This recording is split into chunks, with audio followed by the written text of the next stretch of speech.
Bismillahirrahmanirrahim. Alhamdulillahirabbil alamin. Assalatu wassalamu ala asyrafil anbiya'i wal mursalin.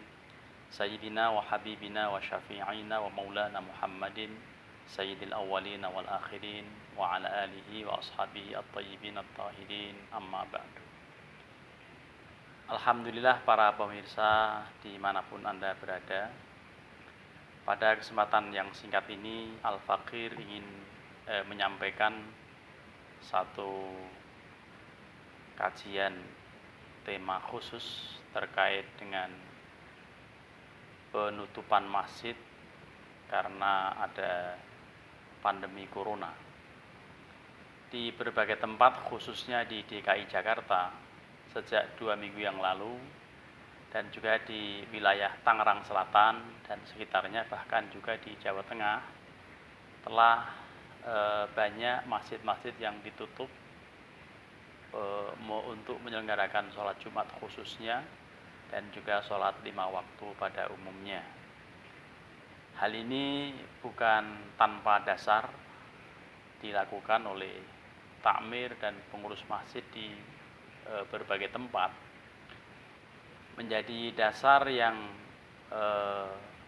utama adalah satu fatwa MUI yang ditandatangani pada tanggal 16 Maret tahun 2020, yaitu fatwa nomor 14 tahun 2020 tentang penyelenggaraan ibadah dalam situasi terjadi wabah COVID-19.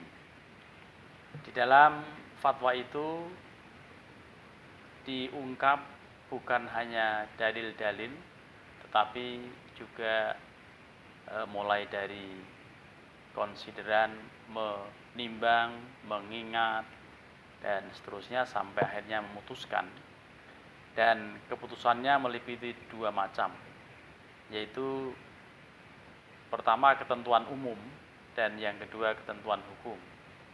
Dalam ketentuan umum disebutkan bahwa dalam fatwa ini yang dimaksud dengan COVID-19 adalah coronavirus disease, penyakit menular yang disebabkan oleh coronavirus yang ditemukan pada tahun 2019. Lalu ketentuan hukum itu meliputi 9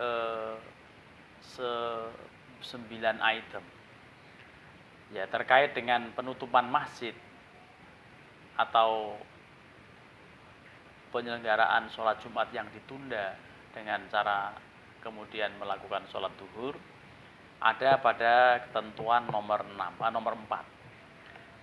Dalam ketentuan hukum nomor 4 itu disebutkan seperti ini: dalam kondisi penyebaran COVID-19 tidak terkendali di suatu kawasan yang mengancam jiwa, umat Islam tidak boleh menyelenggarakan sholat Jumat di kawasan tersebut sampai keadaan menjadi normal kembali dan wajib menggantikannya dengan sholat duhur di tempat masing-masing.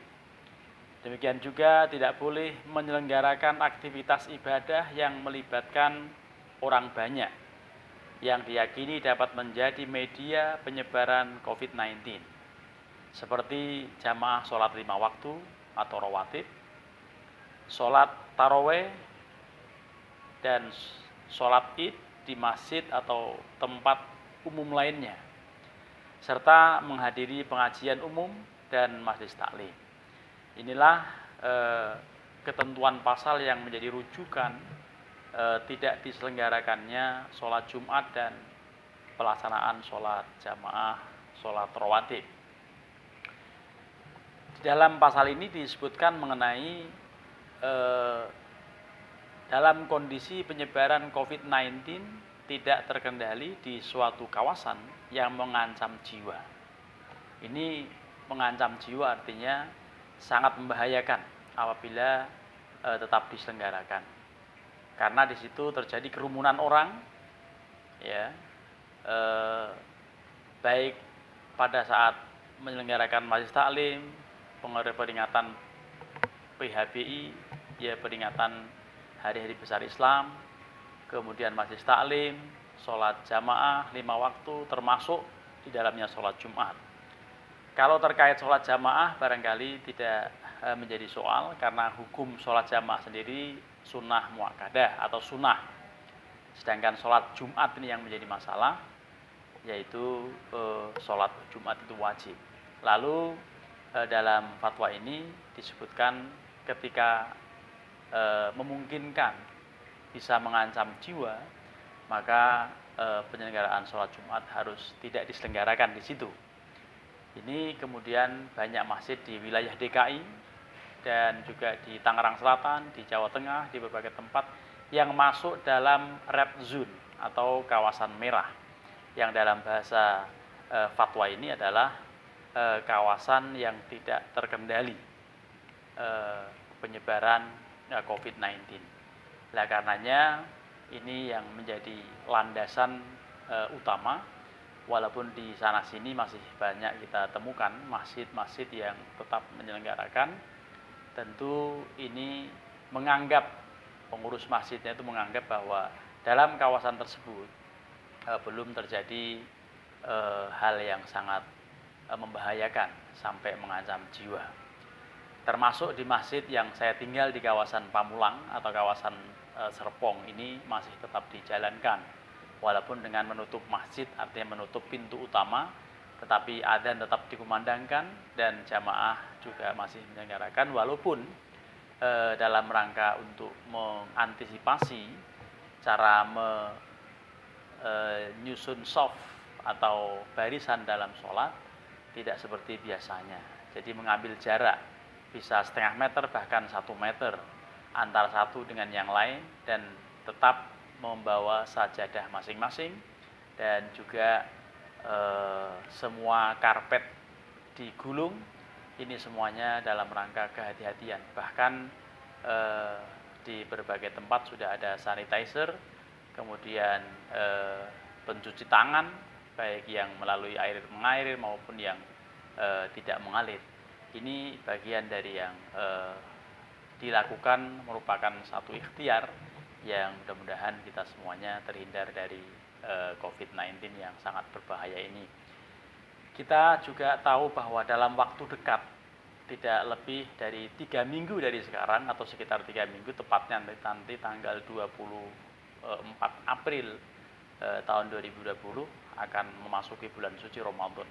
Kita mohon pada Allah mudah-mudahan COVID-19 yang sudah berkembang, yang saat ini sangat mengkhawatirkan, mudah-mudahan berlalu dan kita bisa menjalankan ibadah puasa Ramadan dengan tenang, menjalankan qiyamul Ramadan dengan tertib, dan bahkan bisa semarak sebagaimana tahun-tahun berikutnya. Mudah-mudahan doa kita dikabul Allah Subhanahu wa taala, dan kita mohon pada Allah untuk mengakhiri tausiah ini. Allahumma dfa'annal adab wal qahta wasarra waddarra watta'un wal virus corona ma la yadfa'uha ghairuk. Wassallallahu ala sayyidina Muhammadin wa ala alihi wa sahbihi wasallam. Subhana rabbika rabbil izzati amma yasifun wa salamun alal mursalin walhamdulillahi rabbil alamin. Wallahul muwaffiq ila aqwamit thoriq. Assalamualaikum warahmatullahi wabarakatuh.